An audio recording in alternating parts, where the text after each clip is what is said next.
Diqqat, xalq tezkor xabar. Zo'r yangilik. Siz 3 oy davomida YTT maqomisiz ishlashingiz mumkin. O'zbekistonda yangi biznes rejimi tasdiqlandi. Endi siz o'z biznesingizni ro'yxatdan o'tkazmasdan boshlashingiz mumkin.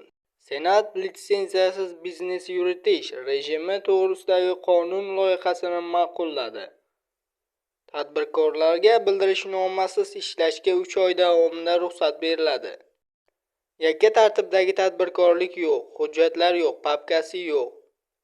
Davlat idoralari bilan muammo yo'q. Biznesni bemalol boshlang, 3 oy sizga hech kim tegmaydi. O'zbekistonda YTT tashkil etishga urinib ko'rish endi oson va muammosiz. Sizga yetkazmoqchi bo'lgan xabarim shulardan iborat edi. O'zingiz va o'zgalar hayotiga befarq bo'lmang. Xayr, salomat bo'ling.